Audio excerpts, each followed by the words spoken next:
Hey, English 111, Miss Brewer here for week 10, your video lecture, and I just have a little bit to go over with you guys this week because we talked about, last week we talked about your annotated bibliography and how to complete that. We talked about your topic selection, which I'll be reviewing those shortly. I was incorrect about due dates whenever we reopened. That was my mistake. I was confused. I assumed since we were open for business online and it was not a different platform that you guys would just start back up last week. But the college wanted to make everything not due until March 30th, which is today.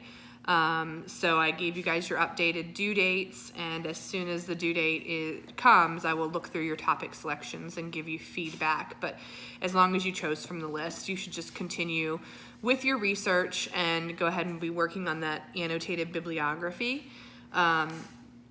So this week, your annotated bibliography is going to be due on Sunday. That is April 5th. And if you have questions about that, I am live every day from 9 to 10, and the links are posted in Moodle at the top of the page. So you can join my live office hour and ask questions and get a live answer in regard to anything for the class, okay? If you have like a personal question about your grade or something to that effect, then I would suggest you email me and set up a time where we can speak one-on-one, because in those lives, there may be more than one person. If you jump in and it's just me and you, I'm happy to discuss grades during that time as well. So at this point in time, we're looking for an annotated bibliography this week, April 5th, Sunday, April 5th. You need 7 sources for your annotated bib. I talked about what went into an annotation last week. Make sure that it is MLA formatted. Make sure that it's properly formatted. That's what I'm really looking for. So I'm looking for format, making sure it's MLA format, and I'm also looking for formal academic language, and those 3 parts to an annotation. So I'm looking for a summary, identification of how it would be used for research, and credibility. Those are the 3 things. If you have those 3 things in your annotation, you use formal academic language, and your format is correct, you are golden on the annotated bib. So definitely want to make sure we put that effort in there. And then you have Journal 9 here. Now, you guys have written thesis statements before. So I want you to submit a thesis statement for your argument paper. Please remember that a thesis statement is not, in this paper I will prove. That is not what we do. That is not how we write. This paper will show. No, that is not how we write, okay? You make a statement. So just looking at some of the topics, all right? Let's say I was gonna do, where is it? Let's see here, what are your topics? Should tablets replace textbooks, okay? Now I'm gonna kind of make up some of this information because I'm doing it off the top of my head. You would, of course, have already researched this. So I may say that tablets are not effective as a replacement for textbooks in the school system because they do not allow students to engage with the book. They are proven to be distracting and something else. So 3 things that I'm gonna prove essentially about it.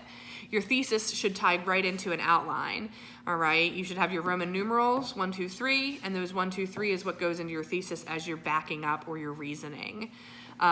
So that's really how easy it is to do a thesis, even though we make it way harder than that.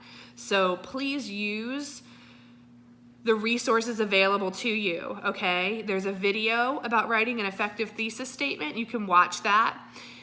You can also scroll up to where we talked about thesis statements earlier this year, and I'm looking for it for you.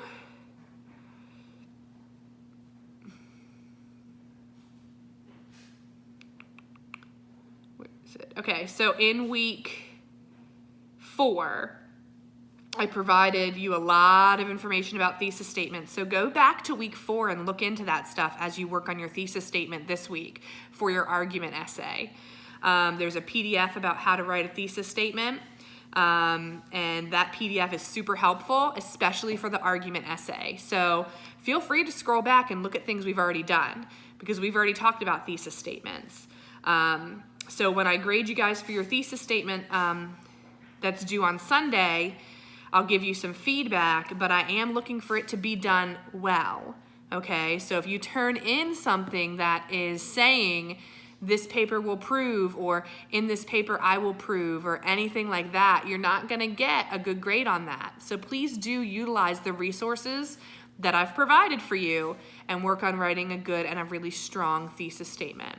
You should complete your research with your annotated bib so you have an idea of what you can prove before you write your thesis statement.